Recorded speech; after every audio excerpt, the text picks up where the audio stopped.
मैं एक और इस पुस्तक की खासियत बता दूं कि हिंडोल ने स्वामी विवेकानंद की अमेरिका यात्रा और श्रीला प्रभुपाद की अमेरिका यात्रा को भी एक, मैं ये नहीं कह सकता कि तुलनात्मक नज़रिए से देखा है, लेकिन बहुत करीने से देखा है और उसकी बात भी बड़े खूबसूरत ढंग से रखी है। मैं चाहता हूं कि दर्शकों को ये बताएं, क्योंकि स्वामी जी का जो शिकागो का भाषण है वो हर साल बहुत चर्चा में रहता है और निश्चित रूप से वह भारत के पहले हम कह सकते हैं कि ऐसे धर्म योद्धा थे जो पश्चिम में जाके जिन्होंने हमारी संस्कृति का, सनातन धर्म का और दुनिया को यह बताने की कोशिश की थी कि हम जो सनातन धर्म है वो इसलिए बड़े हैं क्योंकि हमारे अंदर तर्क की क्षमता है, हमारे अंदर आत्मसात करने की क्षमता है, हमारे अंदर करुणा की क्षमता है और हम वसुधैव कुटुंबकम को, पूरी धरती को ही अपना कुटुंब मानते हैं, परिवार मानते हैं।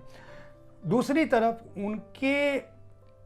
सालों बाद, कई दशक बाद श्रीला प्रभुपाद जाते हैं वहां पर। आप जरा इसके बारे में बताएं कि दोनों की यात्राओं को आप किस रूप में देखते हैं और आपने बाकायदा इस पुस्तक के माध्यम से इस बात को स्थापित किया है कि भक्ति, नृत्य और गीत से भी ईश्वर को किस तरह से पाया जा सकता है, श्री कृष्ण को किस तरह से पाया जा सकता है। और आपने बाकायदा वैष्णव संप्रदाय की भी बात की है। बहुत सारा विस्तृत पुस्तक है, मैं दर्शकों को कहूँगा कि आप खरीद कर पढ़ें। इसकी अंग्रेजी आपको कतई परेशान नहीं करेगी और जल्द ही यह पुस्तक हिंदी में आएगी, मुझे इस बात की उम्मीद है, कामना है। जरा लेकिन बताएं जरूर। देखिए, मैंने इस पुस्तक में, और एकदम मैं जिसको कहते हैं डंके की चोट पे ये बात कहता हूं कि स्वामी विवेकानंद का जो पहल था हिंदू दर्शन, हिंदू सोच पूरे विश्व में ले जाने का, उनके बाद अगर किसी का सबसे बड़ा एक इंपैक्ट रहा वो है श्रीला प्रभुपाद जी का। ये कोई नकार नहीं सकता, कोई भी इतिहास को अगर देखे ये कोई नकार नहीं सकता। और मैं ये कहता हूं इस किताब में कि जैसे हम शिकागो के लेक्चर को एक बहुत ही अहम भूमिका मानते हैं, हम ग्लोबल हिंदुइज्म, जिसको अंतरराष्ट्रीय हिंदुइज्म के बारे में अगर हम देखें तो ये बहुत ही एक अहम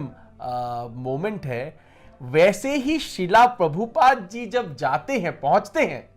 अमेरिका 1960s में, 60 के दशक में, वो भी हमें ऐसे ही सोचना चाहिए कि वो भी एक इक्वली इंपॉर्टेंट, उतना ही महत्वपूर्ण मोमेंट था अंतरराष्ट्रीय हिंदुइज्म में। पर मैं ये क्यों कह रहा हूं, ये समझने वाली बात है। देखिए, स्वामी विवेकानंद जी जब अमेरिका गए थे, उनके पास भी कुछ भी नहीं था, कुछ भी नहीं था, खाने के भी पैसे नहीं थे उनके पास। पर पहले जो लोग मिले स्वामी जी को, उनमें जिन्होंने स्वामी जी के बारे में चिट्ठी लिख के पार्लियामेंट ऑफ रिलीजन्स में भेजा उनको शिकागो में, वो अमेरिका के एलीट, जिसको हम कहते हैं अंग्रेजी में, वो थे इंटेलेक्चुअल एलीट, हार्वर्ड के प्रोफेसर थे जी। श्रीला प्रभुपाद के जो शिष्य पहले थे वो न्यूयॉर्क के, जिसको हम कहते हैं हिपी थे, नशे की गिरफ्त में रहने वाले वो लोग जिनके बाल बड़े होते हैं और जिनको खाने का होश नहीं रहता, जिसको हम आज की भाषा में अगर भारत में देखें तो कहेंगे नशेड़ी है, नशा करके सड़क पर है, और उनको मस्ती का जीवन जो जीते हैं उनकी बात कर रहे हैं हिंडोल। और उस समय अमेरिका में वियतनाम जंग के बारे में, वियतनाम युद्ध के बारे में प्रोटेस्ट हो रहा था।